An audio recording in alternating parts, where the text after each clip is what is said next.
అనుకుంటా ఉన్నాను. నా మేయర్ పదవికి ఈరోజు నేను రిజైన్ చేయబోతా ఉన్నాను. నేను కలెక్టర్ గారికి ఇప్పుడే లెటర్ కూడా పంపిస్తా ఉన్నాను.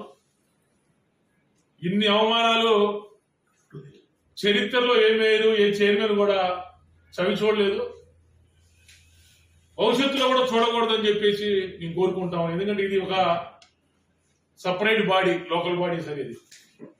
రాష్ట్ర ప్రభుత్వాలు వస్తూ ఉంటాయి, పోతా ఉంటాయి. ఎందుకంటే ఇవన్నీ ఉండి కూడా ఇన్ని అవమానాలు ఎదుర్కొన్నాను. కనీసం నా సిబ్బంది కనీసం నాకు ఆఫీస్కి వెళ్తే కనీసం ఆఫీసులో తలుపు తీసేటువంటి పరిస్థితి కూడా లేదు నాకు. ఇక నేను ఆ కుర్చీలో కూర్చోడానికి నా మనసుని పూర్తిగా అంగీకరించేటువంటి పరిస్థితి లేదు. ఒకటైతే స్పష్టంగా చెప్తా ఉన్నా, ఇంకోటి కూడా చెప్తా ఉన్నా.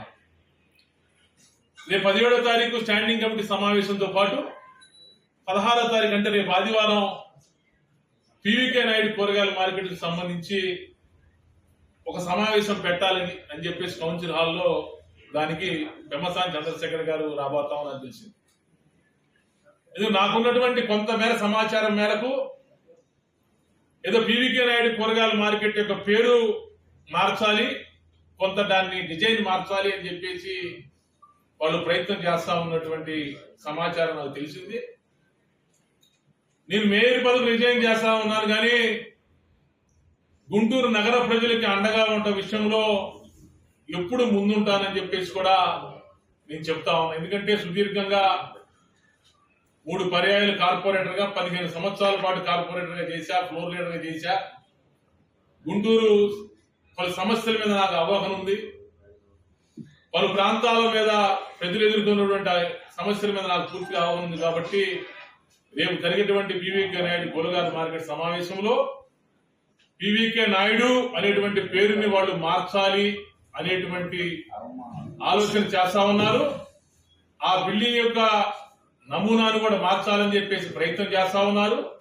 ఆ బిల్డింగ్ లో కొన్ని దశాబ్దాల కాలం నుంచి సుమారు 360 మంది పైచిలుకు వ్యాపారస్తులు కూరగాయలు అమ్ముకొని వివిధ వ్యాపారస్తులు చేసుకుంటా ఉన్నారు.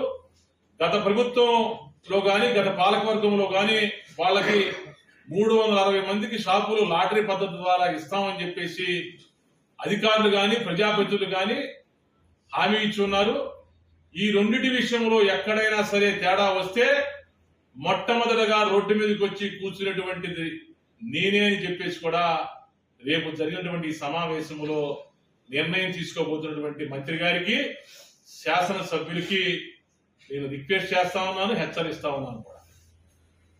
వాళ్ళకి 360 మందికి వాళ్ళకి ఇచ్చేటువంటి షాపులు కేటాయింపు విషయంలో కానీ, ఆ పీవీకే నాయుడు కూరగాయల మార్కెట్ యొక్క పేరు మార్పు విషయంలో కానీ ఎక్కడన్నా సరే ఏమన్నా తప్పిదాలు జరిగితే మొట్టమొదటిగా వాళ్ళ పక్షాన నిలబడి వాళ్ళ తరపున పోరాటం చేసేది నేను అని చెప్పేసి కూడా ఈ సందర్భంగా చెబుతూ మేయర్ పదవి రిజైన్ చేస్తాను తప్పితే నేను ఎక్కడా కూడా ప్రజల పక్షాన నిలబడతాను, ప్రజలకు అండగా ఉంటాను. గుంటూరు నగర అభివృద్ధి విషయంలో ఎందుకంటే ఎవరు మేయర్ అవుతారో తెలియదు నాకు. తప్పకుండా అభివృద్ధి విషయంలో పూర్తి సహాయ సహకారాలు అందిస్తామని చెప్పేసి కూడా చెప్తూ నాకు సహకరించినటువంటి, ఎందుకంటే నేను మేయర్గా కూర్చోడానికి వైఎస్ఆర్ కాంగ్రెస్ పార్టీకి సంబంధించిన అప్పుడు ఉన్నటువంటి 46 మంది కార్పొరేటర్లకి ప్రత్యేకమైనటువంటి ధన్యవాదాలు కృతజ్ఞతలు తెలియజేసుకుంటూ, అదేవిధంగా 4 సంవత్సరాల పాటు తెలుగుదేశం పార్టీలో ఉన్నటువంటి 9 మంది కార్పొరేటర్లు కావచ్చు, జనసేన పార్టీలో ఉన్నటువంటి 2 కార్పొరేటర్లు కావచ్చు, అదేవిధంగా కోఆప్షన్ సభ్యులు కావచ్చు, కమిషనర్ గారు కావచ్చు, అప్పుడున్నటువంటి కమిషనర్ అనురాధ మేడం గారు కానీ, నిషాంత్ గారు కానీ, కీర్తి గారు కానీ, కింది స్థాయి సిబ్బంది వరకు అందరికి కూడా ఈ 4 సంవత్సరాల పాటు నాకు సహకరించినటువంటి అందరికి కూడా ప్రత్యేకమైన ధన్యవాదాలు కృతజ్ఞతలు తెలియజేస్తూ గుంటూరు నగర ప్రజలకు, మున్సిపల్ కార్పొరేషన్ సిబ్బంది అందరికి కూడా ఎప్పుడు రుణపడి ఉంటాను అని చెప్పేసి కూడా చెప్తూ సెలవు తీసుకుంటాను.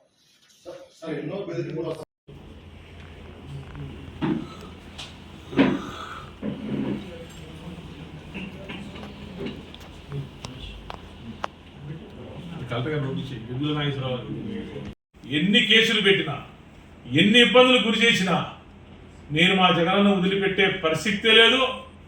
తప్పకుండా వైఎస్ఆర్ కాంగ్రెస్ పార్టీలో కొనసాగుతాను. ఈరోజు చెప్తా ఉన్నా, ఎందుకంటే నాకు కూడా ఆత్మస్థైర్యం కోల్పోయింది. ఇక ఈ అవమానాలు, ఈ నిందలు, ఈ యొక్క పరాభవాలు ఎదుర్కొనేటువంటి శక్తి నాకు కూడా లేదు.